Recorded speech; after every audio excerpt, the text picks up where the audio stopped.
Okay, so it's 3:30, and I'd like to welcome everybody to our Year 9 options presentation. I'm James Batts, I'm the principal, very proud principal of the Sheffield Private School. I'm going to talk a little bit about our vision and about HPL, but I would just like to say today I am joined by my fabulous team, Miss Pravina, the head of year of secondary. And she's also my vice principal. Miss Sue, who is assistant principal, who will be talking to you a little bit about the pastoral elements related to being a student going through their GCSEs. I also have Miss Brooke, who is my head of PE. She's also one of my lead teachers in terms of HPL. So she's here today to carry on a little bit from the HPL philosophy and what we're talking about in terms of being limitless at Sheffield Private School. We are also very, very lucky today to be joined by Miss Sahar, who is our education director from Brightus, who is going to do a little question and feedback session with me at the end of my HPL slides and just give us a little bit of an idea of Sheffield's involvement, how they support the school, and perhaps her ideas around high performance learning. In the background, we're also joined by Miss Felicity, who is the head of admin at Sheffield Private School, and is someone that you will probably all know if you've ever called up the school for admissions or for various aspects, who's supporting with the technology side of things, and Krish, our wonderful IT expert, who will be in the background. Hopefully this will run smoothly today. So there's a number of things to get through. What I would ask you to do is to reserve your questions until the end of the session. And remember that today's session is about the options. So please keep your questions related to options and about secondary for the next coming years. If you have any personal things you need to go through, please contact us after the session. Okay, next slide then, please. So as you know, Sheffield Private School is aiming to be one of the leading affordable schools in Dubai. But we're more than that, much more than that. And I'll let you read this content on this slide. We are an inclusive school. We aim to serve our community in the best way we possibly can. We are a school that I think really cares. The provision we offer is constantly reflected upon across the school at all times, whether it's during meetings, during lessons, and not just in terms of high performance learning, but actually because we put children at the heart of everything we do. And I certainly know the team that are on board with me during this session today believe that as well. We endeavour to get it right because we want our children to be the best they can be. We're a UK curriculum school, but we're more than that. Yes, we have UK trained curriculum teachers, but we go beyond the national curriculum to develop a learner as a whole learner, a holistic learner, with the values, attributes, and attitudes that give them the skills for life so that they are successful. We like to call that our ultra curriculum. Next slide, thank you. So, as I said, we aim to be one of the leading affordable British schools in Dubai. I actually have the vision that I want us to be the very best at that. But how do we get there? What does that mean? Well, look, we have a vision, we have a strategic plan, and we are constantly improving over time. But again, that we are more than that. We are a school that has very, very high expectations of ourselves and our students. In fact, we aim to be limitless. We call ourselves Limitless Learning, #Limitless, because we truly believe in offering the opportunities we best can for our students to have no barriers in the education that they receive or the thoughts they have around where they can get to in life. So that's called the high performance learning approach. We do have a well-constructed strategic plan that is shared by everybody, and it is constructed on a collaborative process. So it's not just me sat in an office delivering a vision and a plan to my team. We all put it together to make sure that we're all contributing with the interests of our children at heart. We do obviously have to focus on the KHDA inspection. We have to do that, But we go beyond that inspection because we are trying to make sure that children are at the heart of everything, as I've already said. So that our vision is to very much develop in terms of what the KHDA say to us, what we think is the right thing for children, and also within the high performance learning framework. So we are indeed a very diverse, inclusive school. I wouldn't have it any other way. And I think what you will see since this team has been on board this year, that we really are ramping up everything we can in terms of improving the school and really showing that we care, really doing what we say we are trying to do. And I think we are proving that week in, week out as the team grows. They are getting stronger and stronger and the school is improving. So this is evident through the drive in improvement in learning, both online and now in school, as we're offering more in-school provision, but it can also be seen aesthetically. So what you will have seen in the last few weeks is flags that have gone up on the front of the building, the change of signs, the new windows that have been repaired. There's been money pumped into FS to improve that provision so that we've got happy children. And trust me, it is happy. Whenever I'm having a challenging day, I'm down in FS with the children and they certainly bring a smile back to my face. We're also developing a lovely post-16 area, which I can't wait to open. And everybody on this team that's here today knows my enthusiasm for trying to get that open. And there's been some various other aspects, such as pictures up the stairways linked to competitions. And so we are trying to create such a wonderful environment based on what we can achieve in a short period of time. And go my team, because they've been doing a great job with it.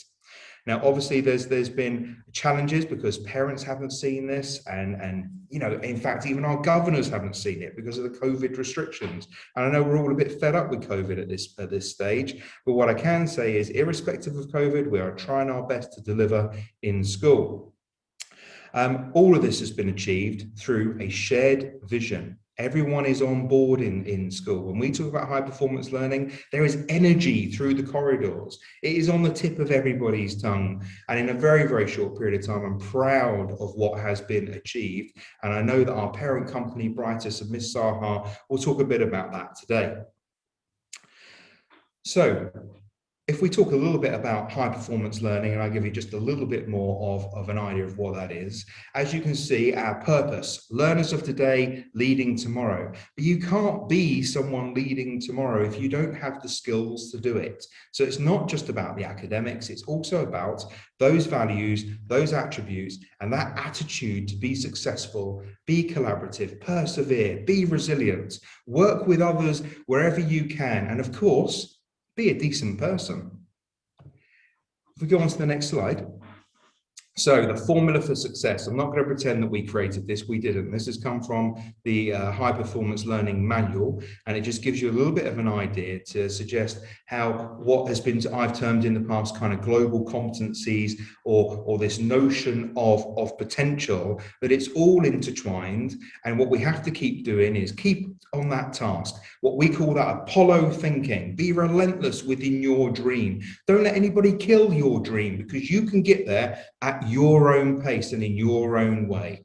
So under the high performance learning banner, or our ultra curriculum banner, our students have the opportunity to gain academic skills and qualifications, but also grow on a holistic level as individuals who have the values, the attitudes to be successful for the future. But what I care about in particular is also making a difference and contributing to society, because that is also very, very important. On to the next slide, please. Under the high performance learning banner, we are trying to achieve over the next 2 years what they call the school award. And after that, we'll go on to try and become world school. So we're trying to achieve that ultimate status within high performance learning. But it really just boils down to what we've been saying since the very start, back in August when I first joined. Be the best you can be. Be the best version of yourself you can be. This philosophy and framework that responds to our growing understanding, I guess, of the kind of physiological human capacity. It goes right back to 2007 when I used to look into this stuff when I was training to be a physiologist. At Sheffield Private School, we see all students as having potential. And I'm going to say that again, all students have potential. They can all be high performance learners, and nothing is limited. But we have to remember that sometimes we get there at our own pace. It's our own starting points that is absolutely essential for us to remain focused on. Don't compare yourself to others. Don't think that you have to be like the person in your classroom. It's not about comparing yourself to your peers and where they are in their academic success or any success in school. It's about your small steps to success. And if you keep focused on that, I promise you will get there. So we like to call this limitless learning. Now, this is a unique framework that is quite systematic in growing the minds and developing the cognitive skills, values, attitudes that are needed for success. Okay, so that's the thing you've got to focus on. It's a framework, we're working within it, but as part of our dream from brightest through to Sheffield, we are also bolting on our own thoughts that make this our ultra curriculum. Can we go on to the next slide? And this is the line I've been using since the day I got here. If you can dream it, you can achieve it. And I'm even having it put up in the post-16 area, up on the wall so that everybody sees it every day and remains focused on what we actually can achieve. So I think now I have the opportunity to have a little discussion with Miss Saher. Hello, James. Hi, yes, absolutely. I'm good. I'm good. Thank you. So, Ms. Saher, we're having a lovely opportunity to do a webinar today.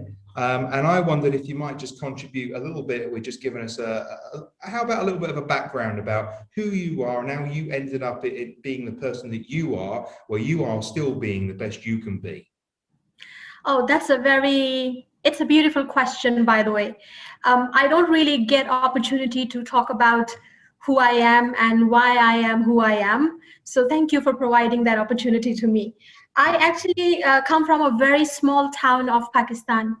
And coming from a middle class, highly educated family, the key aim was to get educated. However, sending girls outside the city or outside country for higher education was a big no.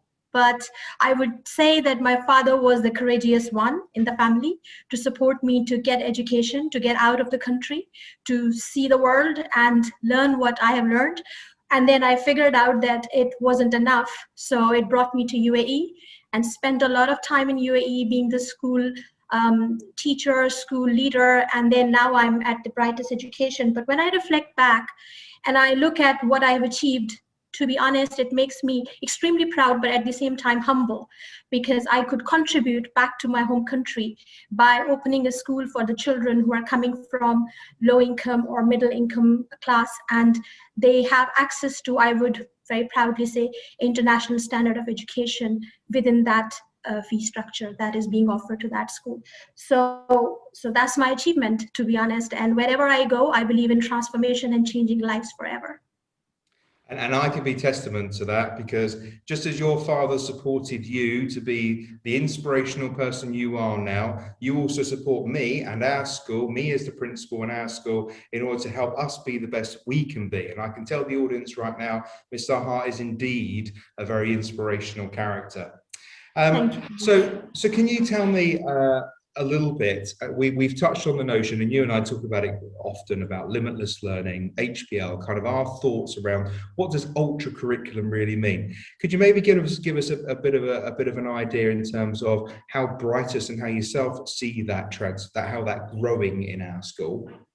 So one thing that I've learned from my experience or exposure, that we are always playing with the words. So I'm going to play with the word again.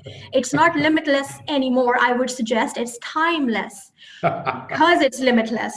So, I mean, our philosophy, our vision at Brightest Education and our mission at Brightest Education is beautifully aligned with HPL philosophy of skill-based learning. And if I look at,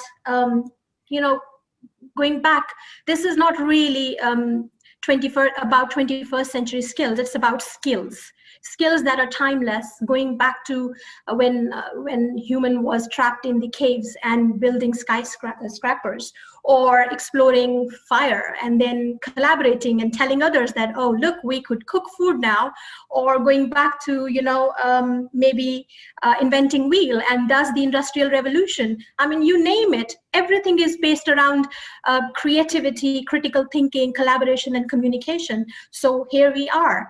So the recent learning that I have just I've been thinking about is how beautifully these skills are borrowed in our ultra curriculum, because we are very, very focused on providing skill-based curriculum. Yes, the content is going to be there, but the content can actually change. The standards, the outcomes can change. Tomorrow, the governments are going to review the curriculum and everything is going to change. The testing tools will be different, but the skills are going to be there for the students to learn about how to solve problems. So that's what I believe in, and that's what the ultra curriculum is based on. I love that. Skills for life. But there we go, team. We're no longer limitless. We're now timeless. Quick, we need to get out there and rebrand. We're limitless, we're timeless. I can tell you now, Mr. Har, we have a few timeless characters on this presentation today.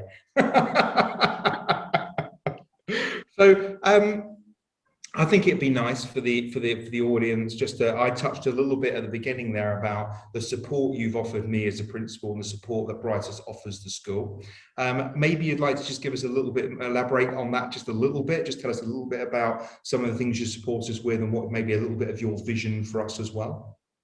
Absolutely. So I'm just going to read the vision very quickly, and then we will just take it from there. I'm not going to take too long because I know there is a lot on your presentation, but it's very important. Everything that is stemming down is, like you read your vision and mission. It's all stemming down from the vision Brightest Education has, which is to transform our learners into global citizens, lifelong learners, innovative and wise leaders for 21st century and beyond. So you have to remember that you are actually going to be preparing class generation. Generation Alpha is history now. So we have to be very, very careful with what we are aiming for.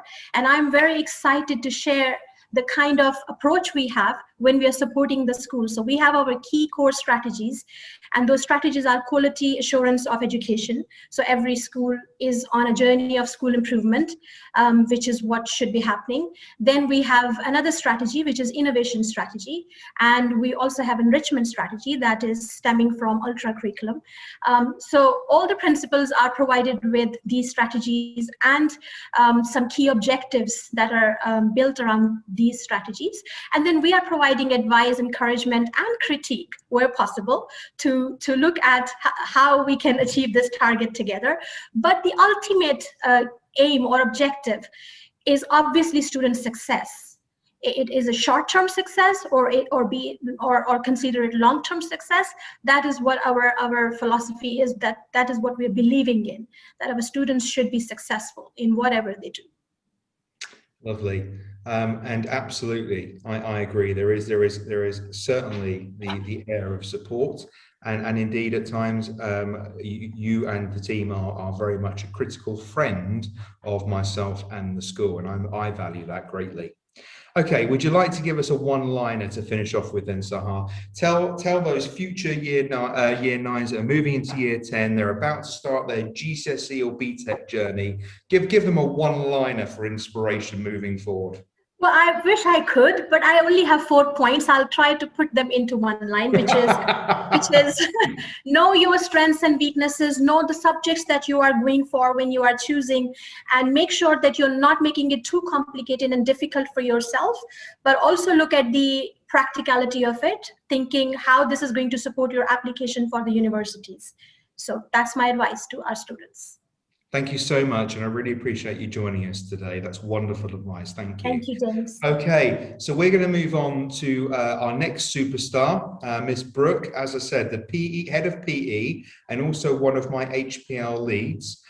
She'll talk to you a little bit today about how HPL has been adapted in order to support children actually in lessons. So the kind of practical side of what we've been hinting at in these first sort of opening few minutes. Okay, over to Miss Brooke.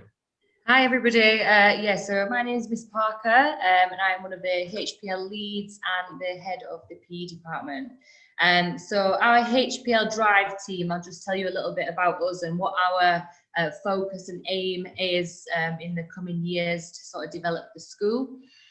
So we're a team with extremely passionate teaching staff. So we all volunteered to be on this team because we all believe in the HPL framework and making sure that we've got a better future for our students and making the environment as productive as it can possibly be for them. So we're looking at the educational journey as more of a big picture thinking. So when our students leave the school, we want them to leave with their great qualifications, obviously, but also the confidence and leadership qualities to go on and make a difference in the world. That for us starts all the way down in the FS department. We've got some absolutely fantastic teachers down there, and as James has mentioned, obviously there's a lot of changes that have happened. We're trying to make the environment a lot more productive for the students, let them enjoy it. They've got a lot of great things happening down there. But the idea is that we want our teachers to be teaching those students how to become mature, how to work on their own, how to be independent, how to be creative.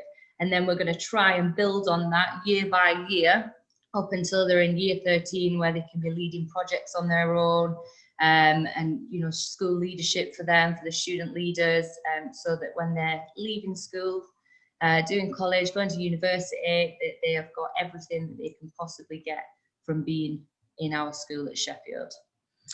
So we're also, by doing that, we're looking at developing the curriculum to ensure that it's more tightly aligned with the HPL philosophy. So for example, in our specific subject areas, how can we relate the topic areas being taught to a specific skill that would be useful in a variety of environments? So how can we link each area of the curriculum together so that a student is, I don't know, maybe they're practicing a certain exam skill in one area, and how can that be used across every subject so that they're getting the best out of what they're being taught. So yeah, as a team, that's what we're working on, and we're soon going to be rolling that out to staff. Another aim for us is to think about the events that we plan, both in school and externally, and how we can give our students the opportunity to actually get involved with the planning and the leading of those events, so that they've got that under their belt and they're able to work on their leadership opportunities, the collaboration, the teamwork skills, and their confidence overall, to get them obviously into real life situations where they might be running businesses, they might be running countries for all we know, which obviously would be fantastic. So all we are doing is continuously implementing and reviewing the process. At the moment, we're at the stage where we're experimenting with it, and we're trying to put it all in place and review it and see what happens in order to get the best for our students. We're getting a lot of feedback from the students at the moment. I'm in touch with the student leaders that are the student voice for us, to get us a little bit of feedback and see what they think and how they would like to see it happen as well. So it's a lot of collaboration going on between a lot of phases and a lot of departments, but it's all going to be great for our students in the future. So HPL in our PE department obviously is a little bit of a no-brainer when we talk about the PE department and HPL, because we sort of encompass a lot of these ACPs and BAAs as it is. There's a lot of teamwork, a lot of confidence work, a lot of practicing, and this confidence thing for students to get out there in the world and to be really good at something, and to be able to perform in front of others. It takes a lot of confidence, a lot of courage. So our aim is to develop confident, hardworking, open-minded leaders that can apply these skills to all different environments. So we want to develop them that they're confident enough to try new things, and that's not just in PE, but that's for them to be able to try doing sports journalism. If we go to a football match, we'd like to have them do match reports, or we might like to get them do some filming and things like that. So just trying something different, and hopefully the events and things that we can put on for our students will help us get there. In terms of offering our GCSE PE to the Year 9 students going into Year 10, that's obviously a fantastic way to encompass our HPL. The next year is going to be BTEC Sport as well for the year 11s into year 12. So that's a new specification. So we've got GCSE for year 10s and then BTEC Sport for year 12s. And within these qualifications, students are given plenty of opportunities for leadership. They get to organise their own sporting events, as well as being given the chance to help coach younger teams in a variety of sports such as football, basketball and netball. This all ties in well with universities and what they're looking for in terms of extracurricular and a very well-rounded learner, because they've got that extra experience that is not just an academic side. So we'll also be organising some practical trips for our GCSE learners to sample a variety of sports, affording them the opportunity to take risks and try something different. We often find that students actually do really, really well in the sports that they've never tried before, because once you just get into it and let yourself go, take a risk, you never know how good you're actually going to be at something. So again, for us as a department, we're just constantly reviewing what we're doing, our teaching styles, the lesson content and the events that we're planning, and we hope to implement some really big changes over the coming years. Thank you, Ms. Brooke. That was wonderful. You truly are a superstar. Thank you. Now Ms. Brooke is certainly one of the few on this in school, and one of the team here today that really do walk the talk in terms of HPL and trying to offer the very best provision for our children or our students. Certainly I like the notion, Ms. Brooke, there that maybe one day some of our children might be running countries. I do hope you'll let me in. Okay, so from one superstar on to another, Miss Pravina, the Vice Principal and Head of Secondary, who's going to talk us through what we really need to consider, the nitty gritty now. What are options going to look like? How do you make your choices? So over to Miss Pravina. Thank you, Mr. James. Good evening and welcome to this very important and exciting evening for our Year 9 students. My name is Pravina and I'm overseeing the option process for all the Year 9 students. Year 9 is particularly one of the most important year for the students as it marks the end of Key Stage 3 and students begin their journey towards a Key Stage 4. Our current Year 9 students have been following the broad and balanced curriculum that has been designed by our school that inspires them to grow, develop and succeed. As students move into Year 10, the next stage of their learning journey to excellence and global citizenship requires them to make a number of decisions around the subjects that will define their learning journey for the next 2 years. I'll spend the next 15 minutes with you discussing the option process. TSPS is committed to the provision of a broad and balanced curriculum to meet the needs of all students, allowing them to succeed during Key Stage 4 and beyond into post-16 education. We are committed, furthermore, to ensuring that all our learners develop the necessary skills, experience, and qualifications needed for university and the world of work. We have 2 qualifications, GCSE and IGCSE. GCSE is a General Certificate of Secondary Education and IGCSE is International General Certificate of Secondary Education. The IGCSE and GCSE are equivalent qualifications. Both are designed to test the completion of Key Stage 4, Year 10 and 11 in the UK National Curriculum. The I in the IGCSE stands for International. IGCSE was created to give students an overseas access to the qualifications that are at par to GCSE. There is a lot of overlap in the syllabuses, but qualifications are of same level and they are treated as equivalent to one another by all colleges, universities and employers. IGCSEs are generally undertaken over the 2 years of Key Stage 4, that is Year 10 and Year 11. There are some exceptions where the subjects start in Year 9 and examined early For example, math. Here in TSPS, IGCSE math syllabus starts from summer term of year 9. IGCSE level qualification offers a balanced international curriculum that develops successful learners through a practical approach to teaching and learning in preparation for their post-16 education. The grades awarded at IGCSE level is a mixture of traditional and numerical grades depending on their subject choices, from A star, the highest, and G, the lowest, from 1 to 9, with 1 being the lowest and 9 being the highest. This is a grading system we follow in IGCSE.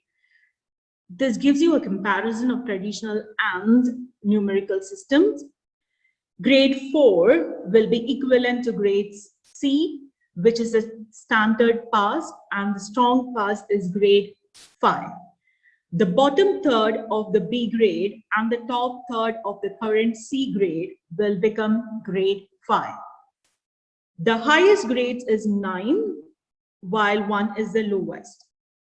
Grade 9, 8, and 7 corresponds to A star and A. This is designed to give more differentiation at the top end.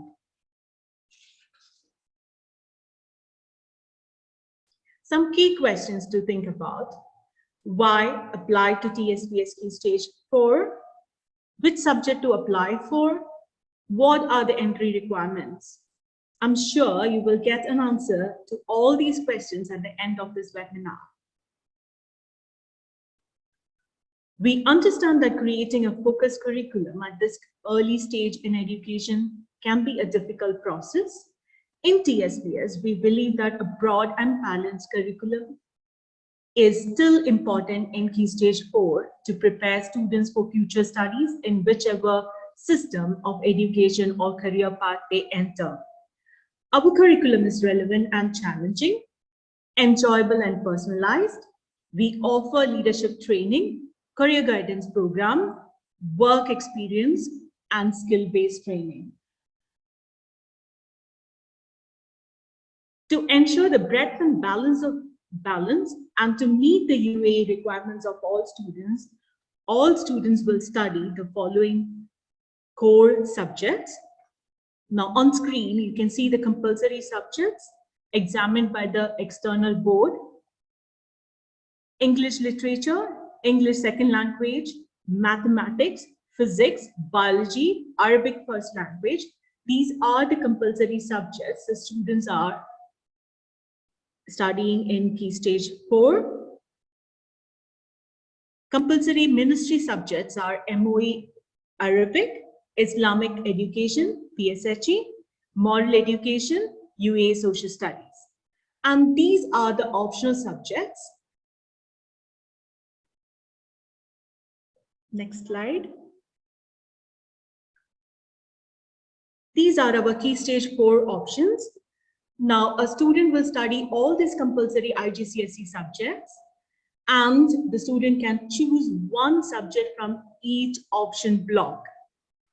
Now, for example, if I'm a student who's studying in Key Stage 4 or who's taken options in year 10, and if I want to choose engineering as my desired career, I will focus on all these compulsory subjects. It is mandatory that everyone has to do these compulsory subjects.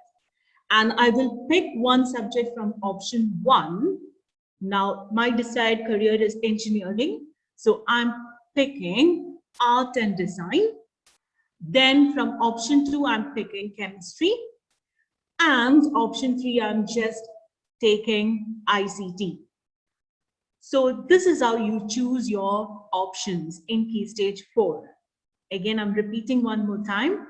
Compulsory subjects, everyone has to do the compulsory subjects, and you have an option of choosing one subject from these option block.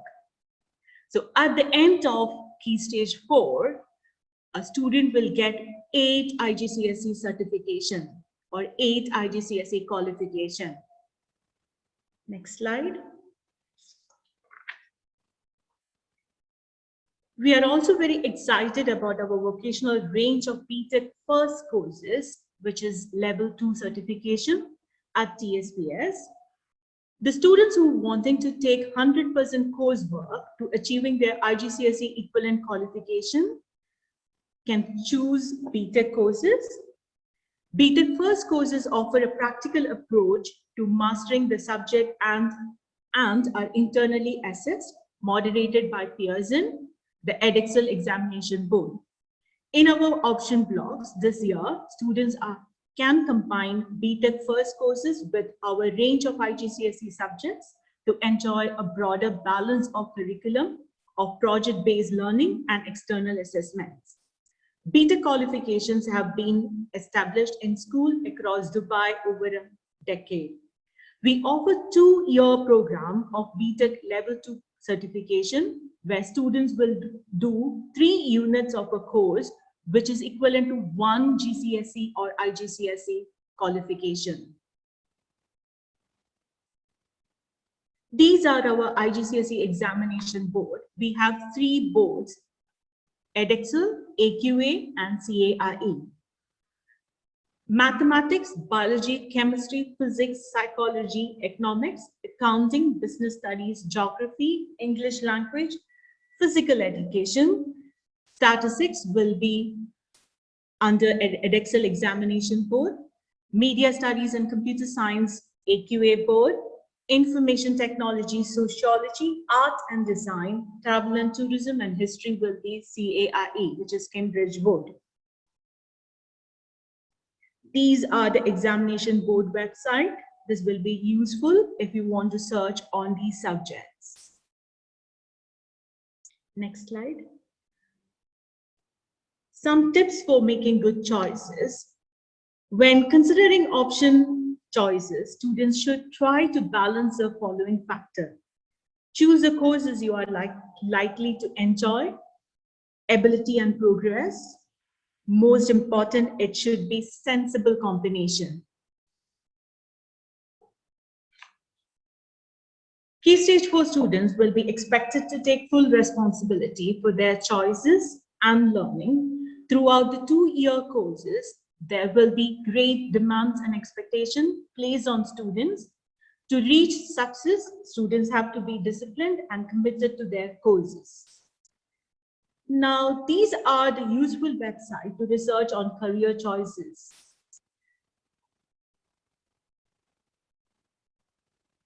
Next slide. Now, usually I do this exercise with my students when I do the career options option presentation with them. Just spend a few hours to map your career path. If you are not sure what you want to do, or if you are not sure what subject you want to choose, please spend a few hours with your parents to map your career. Think about your desired career first. What qualifications are needed to achieve your desired career? Research on the prerequisite to achieve the career. Research on the post-16 requirements. Which are the subjects requirements in IGCSE to support all the above? While doing this, be very careful while choosing the subjects. It should be as per the current higher education requirement. You can contact me if you face any difficulty in choosing your pathway. This is an example. Now, if I'm a student who want to do mechanical engineering, my desired career will be mechanical engineering. For achieving this, I need to do my undergraduate program, which is bachelor's in mechanical engineering. Now, get into this mechanical engineering, bachelor's in mechanical engineering, I should have maximum 4 A levels, minimum 3 A levels, maximum 4 A levels or minimum 3 A levels with community outreach program with work experience. Now, in post-16, I should take physics, math as my mandatory subject, chemistry, biology, computer science as my desired subject. Along with that, I should have a very good record of enrichment activities. Now, to achieve or to get this in post 16, I need to be very careful in taking my IGCSE subjects. Now, I need to do the compulsory subjects. Along with my compulsory subject, I need to choose chemistry from my first option, computer science, business or geography, or art and design. This is a very good option to achieve my mechanical engineering as my desired career. When you're deciding all this, be very careful about the current higher education requirement. Next slide. These are our entry requirements. It is mandatory to get a 6 for math and English in year 9. Attendance, yeah, definitely yes. A good attendance of 94%. Good record of behavior and conduct. Participation in school activities. Any subject undertaken at IGCSE will require you to complete the course to the end of the academic year. These are the timeline for the IGCSE options. IGCSE subject information session is going on. Our 6th form students are doing presentation to our year 9 students along with the subject teachers to make them aware what each subject looks like. And if you take that particular subject, what is the career pathway? So the session is going on right now, and it is from 16th March to 24th March. And the subject option form we will be issuing on 20th March. Subject option form will be completed. The deadline to complete the subject option form is 20th April. So you have got a very good amount of time in your hand to research and find out a desired pathway. One-to-one session. Once you submit your subject option form, I will have a one-to-one session with the student and parent to have a discussion about the career pathway and about the options what they have chosen. Then the final confirmation of the option form will be sent on 20th May. So the parents will receive the final confirmation on 20th May. These are our timelines. We expect every student to follow the timeline so that we can come up with a very good solution for your subject option.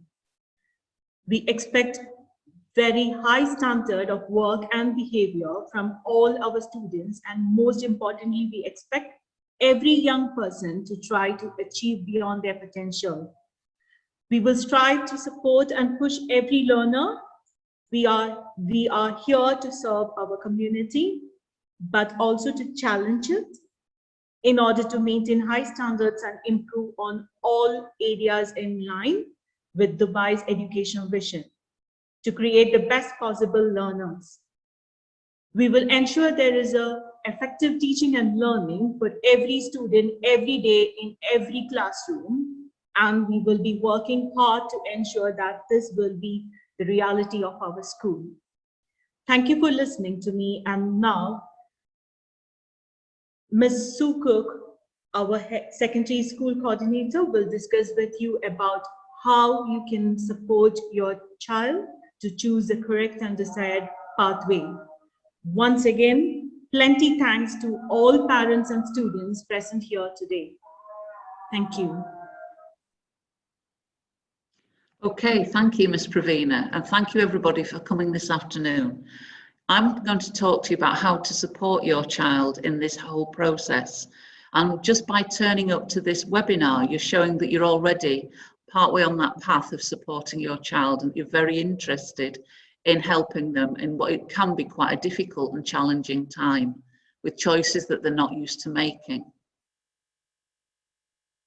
So this is about supporting your child, and I just want to talk to you because I can honestly say that, you know, as a teacher and a leader in school, I've been through this process many times, As a parent, I've been through it 3 times. But for your child, this is their first time. And I think sometimes we have to remember that what we think is sort of a given, that we're used to it, for them it's the first time. And for some of you, it's first time, you know, this might be your oldest child going through, then it is a worry and it is something that we need to consider. So it's really important that we talk. That is probably the biggest thing I've learned, both as a teacher, a leader, and as a parent. Talking to the children is really important. Talking to them about what they want to be in, 5 years' time, 10 years' time. It seems a long way off. What sort of a person do they want to be? Are they sporty? Are they academic? Are they scientists? Are they creative? What sort of a person are you now? What sort of a person do you want to be? What are you interested in? And what do you believe is really important? It's time to have a realistic conversation about what the child's strengths are. It might be, and we've all had this at some point, where you think, oh, I really want to do that. I can remember just at this same point thinking I wanted to be a physiotherapist. I signed up for all the sciences because I wanted to be a physiotherapist, and I failed 2 of the sciences, and there was no way I was going to be a physiotherapist. But more importantly, by the time I'd got to that realization, I didn't want to be anymore. I'd come to terms with myself, and I wanted to do something more creative. But it's a difficult process, and it's a difficult thing for children to do at the end of year 9. So it's something that we can support them with, looking at themselves and their strengths and their weaknesses, and deciding, right, how is this going to influence me in my decisions? Because they also have to think about who they're influenced by, and sometimes they're influenced by us as parents and as teachers and what they think we want. They're often influenced by their friends as well. Oh, my friend's doing this subject, maybe I should do it as well. And it's really important that we to have an objective conversation with students and with our children and say, now come on, this is about you and your decisions, and support them through that process. Because IGCSEs are challenging. IGCSEs are the time when your child is starting to be in education for themselves. As Ms. Pravina has just spoken about, this is where they look at where they want to be and what career they want to have, and think, right, I've got to start this path to that career, to that university course. And at the moment, that's big and scary. And this is the first step. For the first time, yes, there are compulsory subjects, but they have to, or they get the opportunity to study subjects they have chosen. And for some of them, that's the first time they've been able to make real choices about their life. And it's important that they do it knowing that they're supported. It's an important step. It's a scary step, because when you're 14, the life of an adult seems a long, long way away. And we that are looking back know that it's not actually that far. But when they're young, it seems a long way, and it's a big, scary decision that we need to support them with. So it's important, as I say, to choose the right subjects. And one method I do suggest is to look at the blocks which are arranged for timetables, but to get them to look at subjects that they achieve well at and consider options that maybe they've never had before. For instance, things like psychology and sociology, things that they've maybe not been able to consider. And what I suggest that you do is you sort of create a portfolio of the preferred subject choices. Look at them and think, oh yeah, I like the look of this one. I like the look of this one. That looks interesting. And then look at that combination. Do the subjects that they want to put in the portfolio complement each other, go together? Are they interested in them? Or is it that their friend is interested in them? These are the questions that you need to ask. Say to them, do these subjects play to your strengths? You might want to do something, a subject, but actually your background shows and your achievement so far shows that maybe you'd be better taking a different option. So be really honest and make those honest, have those honest discussions and try yourself, and this is really difficult as a parent, I know, to keep an open mind and think, actually, they're being prepared for a world that has changed. There are jobs now that did not exist not that long ago. And the world is changing every day at a remarkable pace. And our children have to make choices and make career paths which will meet those needs. And they're maybe not what we're used to, and they're maybe not what we always agree with, but we have to consider that maybe the world that they're being prepared for isn't the world that we are completely comfortable with ourselves, and to help them to make the choices that will prepare them for those decisions in the future and for the needs of a future world. So IGCSE is a leap. It is challenging and it is stressful, and for some of our students and your children it can be exciting and it can be rewarding, and for some it's exhilarating. I like thinking, oh, we're moving forward, and this is what I'm aiming for, what I'm going to be. But for some it's scary, and for all of them it is a challenge. And I can assure you that during this whole process and over the coming years, they will say that they don't need your help. It's my decision, it's up to me. You will have those conversations. They do need your help, but the focus does change. Sadly, and as a teacher, I sometimes feel this too, we can't get the GCSEs for them. As parents, we can't do it for them. They now have to take some responsibility. But what we can do is that as teachers and as parents, we can work together to support them to be able to do that. So working together as parents and teachers, we can support them to make this next step with confidence. We will understand that they are going to make some mistakes and they will sometimes fall, but we will be there as parents and teachers to catch them. So over the next few weeks, as part of that support programme, they're going to be getting some information about the options subjects. Just this week, our Year 13 students have started presenting to the Year 9 students in their registration periods about subjects that they've maybe not had experience of before. Things like the sociology and the psychology, etc., that I was talking about.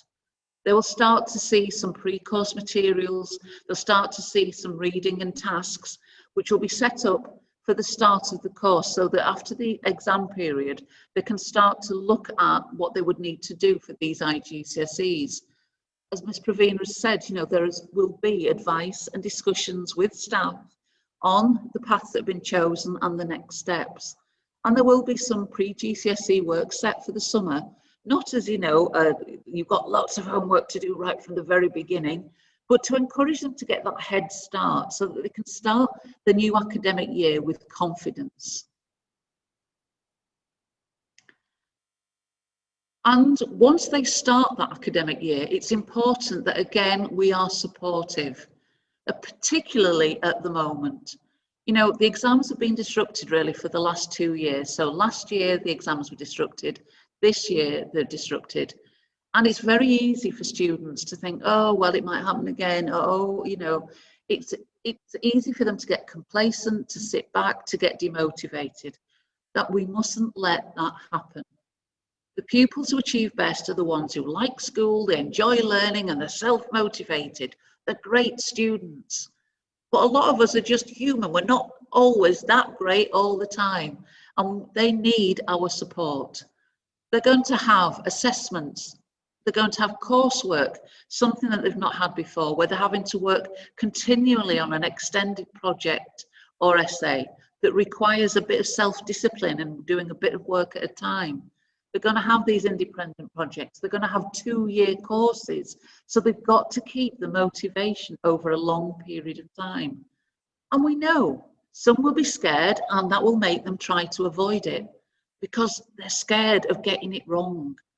And we have to help them to see that it gets worse if you don't do it. So let's try, do what we can, and build on our small successes to become more successful. Other students will put excessive pressure on themselves to the point where they're overworking and getting overstressed. All different sorts of children need different sorts of support and help. And you know your child. So when they start their GCSEs, you know, watch out for those danger signs. Are they the complacent one? Are they the ones who are putting pressure on themselves? Encourage them to have a steady, balanced approach to work with time for leisure built in. You know, it's not got to be all work and no play. They've got to be well-rounded people as well as efficient and achieving students. And that comes from joining in with extracurricular, having outside interests and outside activities that support and help them with their academic life. So it's important that we help them to have that balanced approach. So hopefully this has helped you to think about not just about the academic choices, but about the things that we can do to help to support them with those choices. And so now I think I'll hand back to Mr. Batts, who's going to talk to you about the QA session.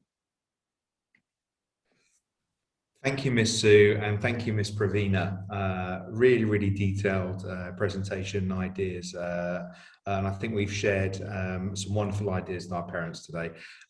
Now, we have had a number of questions come through as both Pravina and Ms. Sue were talking through there. I've tried to answer as many as I can. I've been typing away busy in the background. And actually, I think most of the questions we've been asked, we've actually covered as we've gone through the presentation. So there's one or two, if you don't mind, team, that I'd just like to pick up on. Miss Sue, can I direct the first one to you? Could you talk to us a bit about English literature and the plan for the coverage of English literature? Yes, certainly. Those of you who know me will know that English literature is my passion, and I do feel that everybody has to have access to it. Previously at the school, children chose a pathway in English where they chose either second language or first language, and only certain children got to choose literature. That isn't our approach at all. We believe, as we know, in limitless learning and not putting a lid on anybody's achievements. And English is very much a skill-based subject. So what we do is we offer everybody the opportunity to take second language English and English literature in year 10. And we teach the language skills through the literature. Then in year 11, we move everybody onto taking first language, English language. So everybody has those opportunities. So English literature is taught over a year so that they can then access first language English in year 11. Thank you, Ms. Sue. We've got a couple of questions that are coming in asking, can we please show the option table again? Can I please just, parents, please note, we will send this out to you. Today is just about information sharing. This is a presentation. The options letter with the different pathways and all the options that we're offering will get sent out, so you've got a nice overview after this presentation. It will also be shared with your children, and there'll be further presentations and discussions that will occur next week in school as well. So we will make sure that all information that is required will get sent out to everybody. Here's one that I'd like to send to Miss Pravina. If my son wants a career in e-commerce, what pathway should that child take? For e-commerce, they have to do all compulsory IGCSE subject, and from option 1, he has to choose accounting, option 2, business studies, and option 3, economics. Thank you very much. And of course, that still means you have to do those core subjects of English, maths and science and get the very best grade you possibly can. Isn't that right, Miss Pravina? Yes.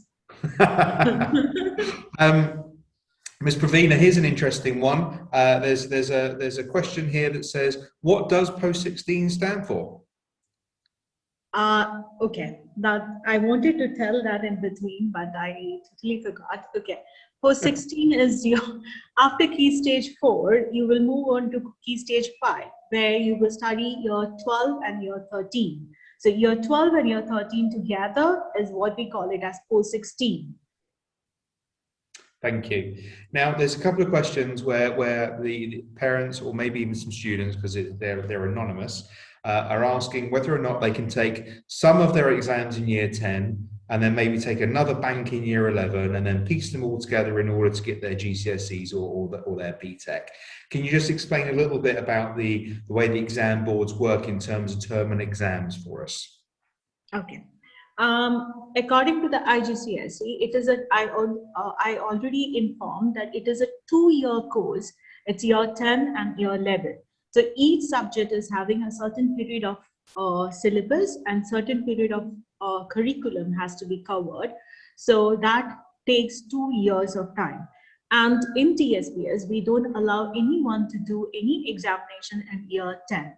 We intend all of our IGCSE students to complete their course in year 11, except we are doing English second language, which is taken in year 10. So you will be completing English second language in year 10 and you will be appearing for examination in year 10. Thank you. Now there's another question for you, Ms. Pravina, or Ms. Sue, either. So can you explain a little bit about why biology and physics are mandatory, but why we've got chemistry as optional? Okay. According to the Ministry of Education here in UAE, you have to study mandatory science subject. Now, according to our previous surveys, physics and biology, most of the students have opted for physics and biology, not chemistry. So that's the reason we made physics and biology as mandatory and chemistry as an optional subject. Thank you very much. I think some parents are interested to understand how we blend both IGCSE and BTEC together and quite how that works in school. Okay. According to the IGCSE lessons, and for year 10 and year 11, 6 lessons per week you will be having for the compulsory subjects, and optional subjects you will be having 3 lessons per week.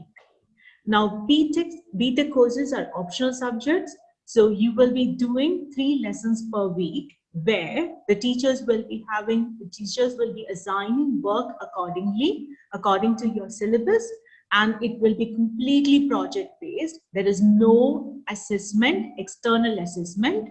The assignments what the teachers are giving you, that will be internally assessed, and there will be an external assessment done by the examination board. Okay, Ms. Pravina, we're gonna leave with the final question, which again is for you. Now it's a little bit about whether or not year 13 is mandatory, and also what is the purpose of GCSEs and are they enough to get into university? And I think perhaps this is for some of those parents where some children might want to go off to university, say in Egypt after year 12. So could you just give us a little bit of an idea of what that means, and also what our recommendations are? Because I know you and I are very keen for children to finish all the way through to year 13. Yeah. According to the curriculum and according to the UAE vision, the high school is completing year 12 and 13. Once you complete year 12 and 13, then only you will get a high school equivalency certificate. Indeed. I always recommend the students not to join university after IGCSE, because if you're joining after IGCSE, you need to do a foundation course. And the foundation course is 1 year or maximum 8 months course, which is not at all valid. There is no certification when you do foundation course, and you're wasting your time period and without any valid certification. So I always recommend the students not to join university after IGCSE, and you complete your high school certification and then join IGCSE. That will give you a clear pathway and that will benefit in your higher studies. Yeah, and I think it's worth just sort of saying to those that have joined us today that obviously there's lots of different pathways for going on to university, but you've got to think a little bit beyond that as well.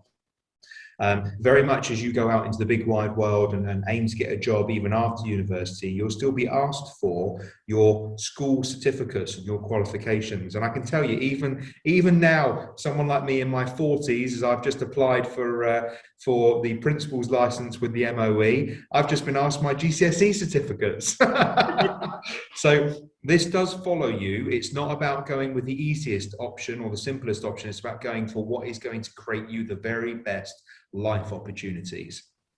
Okay, so the session today was booked for an hour. We have gone over the hour, so we're going to have to end the session there. I would like to thank everybody that's attended, and certainly all those people that have been on the panel today. Our representative, Ms. Sahar from Brightest. Thank you. That was a wonderful effort from everybody. Now, if you've had any questions that haven't been answered, don't worry. We've got those noted down, and we're going to get back to you and make sure that we put out a question and answer feedback that will also go out with this presentation that will be, I believe, has been streamed live on Facebook, will go out on D6, and I suspect it will be on our website as well. But if you have any further questions, please contact Miss Pravina, Miss Sue, call through to the school. We're here to help. And of course, guidance isn't just stopping here. We're going to carry on working through it until we know that your children have chosen the subjects that they both enjoy and supports them into the career that they want to move into. Okay, so thank you very much to everybody, and enjoy your evenings.